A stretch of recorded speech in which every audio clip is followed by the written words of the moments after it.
J'aime les vieux tableaux de l'école allemande, les vierges sur fond d'or aux doux yeux en amande, pâles comme le lys, blondes comme le miel, les genoux sur la terre et le regard au ciel. Sainte Agnès, Sainte Ursule et Sainte Catherine, croisant leurs blanches mains sur leurs blanches poitrines.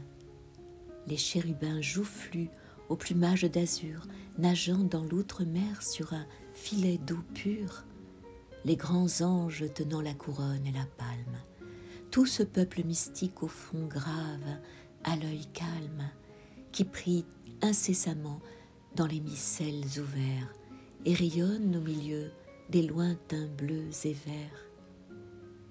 Oui, le dessin est sec et la couleur mauvaise, et ce n'est pas ainsi que peint Paul Véronèse. Oui, le Sanzio pourrait plus gracieusement arrondir cette forme et ce linéament, mais il ne mettrait pas dans un si chaste ovale tant de simplicité pieuse et virginale. Mais il ne prendrait pas, pour peindre ses beaux yeux, plus d'amour dans son cœur et plus d'azur aux cieux. Mais il ne ferait pas, sur ses tempes en ondes, couler plus doucement l'or de ses tresses blondes. Ces madones n'ont pas, empreints sur leur beauté, ce cachet de candeur et de sérénité. Leur bouche rit souvent, d'un sourire profane, et parfois sous la Vierge on sent la courtisane. On sent que Raphaël, lorsqu'il les dessina, avait passé la nuit chez la Fornarina. Ces Allemands ont seul fait de l'art catholique. Ils ont parfaitement compris la basilique. Rien de grossier en eux, rien de matériel. Leurs tableaux sont vraiment les purs miroirs du ciel. Seuls, ils ont le secret de ces divins sourires, si frais, épanouis aux lèvres des martyrs. Seuls, ils ont su trouver pour peupler leurs arceaux, pour les faire reluire aux mailles des vitraux, les vrais types chrétiens. Dépouillant le vieil homme, seuls, ils ont abjuré les idoles de Rome. Auprès d'Albert Dürer, Raphaël est païen. C'est la beauté du corps, c'est l'art italien, cet enfant de l'art grec, sensuel et plastique, qui met entre les bras de la Vénus antique, au lieu de Cupidon, le divin Bambino. Aucun d'eux n'est chrétien, ni Domenichino, ni le Caro Dolci, ni Corrège, ni guide. L'antiquité profane est le fil qui les guide. Apollon sert de type à l'ange Saint-Michel. Le Jupiter tonnant devient Père éternel. La tunique latine est taillée en étole, et l'on fait une église avec le Capitole. J'en accepte pourtant Cimabue, Giotto, et les maîtres pisans du vieux Camposanto. Cela ne peignait pas en beau pourpoint de soie, entre des cardinaux et des filles de joie. Dans les villas de marbre, aux chansons des castrats, cela n'épousait point des nièces de prélats. C'étaient des ouvriers qui faisaient leur ouvrage du matin jusqu'au soir avec force et courage. C'étaient des gens pieux et pleins d'austérité, sachant bien qu'ici-bas tout n'est que vanité. Leur atelier à tous était le cimetière. Ils peignaient près des morts, passant leur vie entière. Puis, quand leurs doigts raidis, les séchoirs, les pinceaux, on leur dressait un lit sous les sombres arceaux. Ils dormaient là, couchés auprès de leur peinture, les mains jointes tout droit, dans la même posture de contemplation extatique où sont peints sur les fresques du mur leurs anges et leurs saints. Cela ne faisait pas de l'art une débauche, et leur œuvre toujours, quoique barbare et gauche, même à nos yeux savants, reluit d'une beauté toute jeune de charme et de naïveté. Sur tous ces fronts pâlis, sous cet air de souffrance, brille ineffablement quelque haute espérance. l'on voit que tout ce peuple agenouillé n'attend pour revoler aux cieux que le suprême instant. Dans ces tableaux, partout l'âme glorifiée foule d'un pied vainqueur la chair mortifiée. L'ombre remplit le bas, le haut rayonne seul, et chaque draperie a l'aspect d'un linceul. C'est que la vie alors de croyance était pleine, c'est qu'on sentait passer dans l'air du soir l'haleine de quelque ange attardé s'en retournant au ciel. C'est que le sang du Christ teignait vraiment l'autel. C'est qu'on était au temps de saint François d'Assise, et que sur chaque roche, une cellule assise cachait un fou sublime, insensé de la croix. Le désert se peuplait de lueurs et de voix. Dans toute obscurité rayonnait un mystère. On aimait, et le ciel descendait sur la terre. Gothique Albert Dürer, oh, que profondément tu comprenais cela dans ton cœur d'allemand.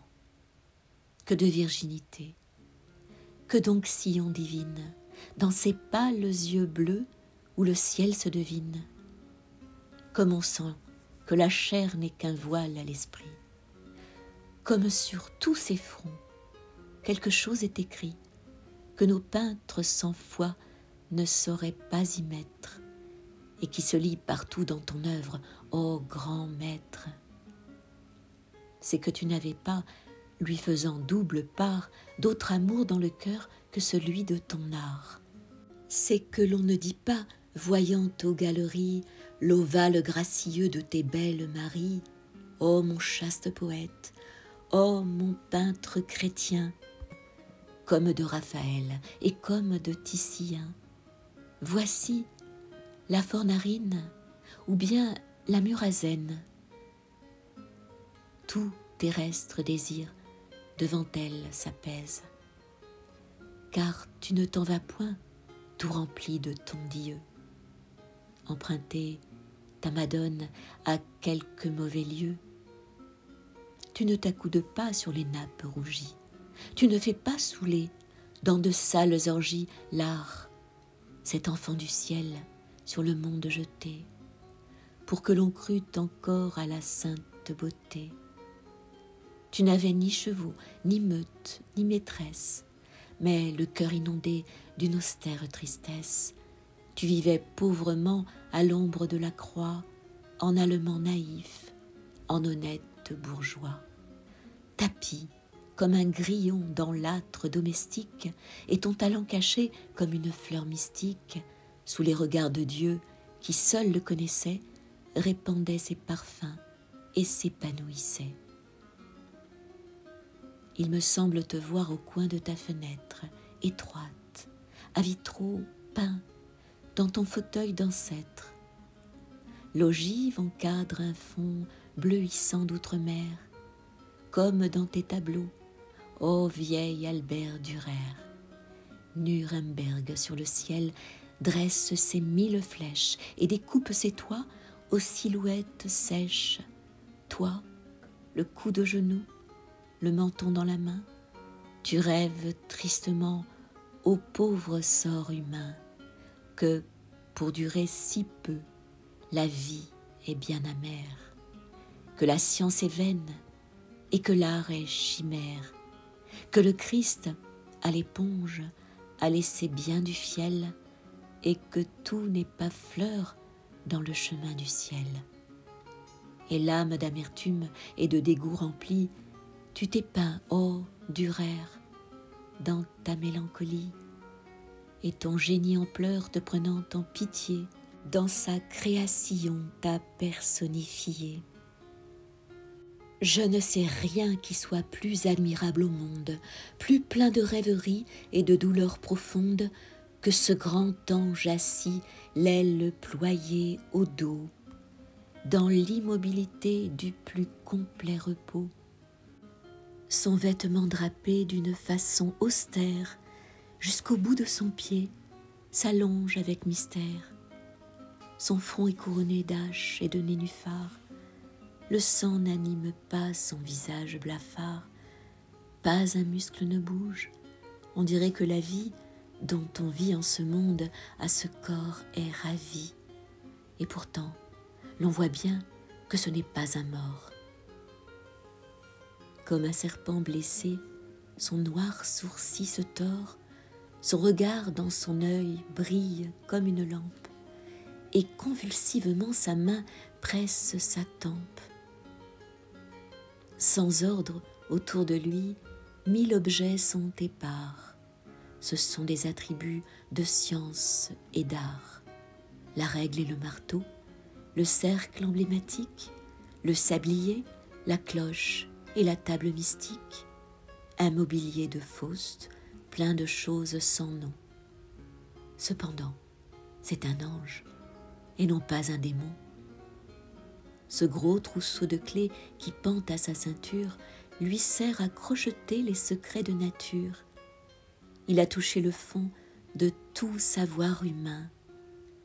Mais comme il a toujours, au bout de tout chemin, trouvé les mêmes yeux qui flamboyaient dans l'ombre, qu'il a monté l'échelle aux échelons sans nombre, il est triste, et son chien, de le suivre lassé, dort à côté de lui, tout vieux et tout cassé. Dans le fond du tableau, sur l'horizon sans borne, le vieux père océan lève sa face morne, et dans le bleu cristal de son profond miroir réfléchit les rayons d'un grand soleil tout noir. Une chauve-souris qui d'un donjon s'envole porte écrit dans son aile ouverte en banderole « Mélancolie ».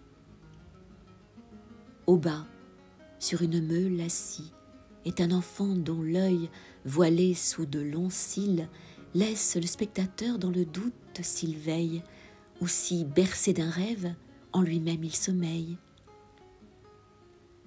Voilà comme Dürer, le grand maître allemand, philosophiquement et symboliquement, nous a représenté, dans ce dessin étrange, le rêve de son cœur sous une forme d'ange.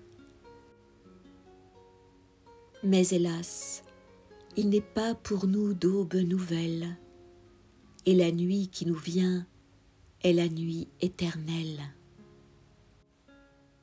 De nos cieux dépeuplés, il ne descendra pas un ange aux ailes d'or pour nous prendre en ses bras, et le siècle futur, s'asseyant sur la pierre de notre siècle à nous et la voyant entière, joyeux ne dira pas « il est ressuscité » et dans sa gloire au ciel, comme Christ remonté.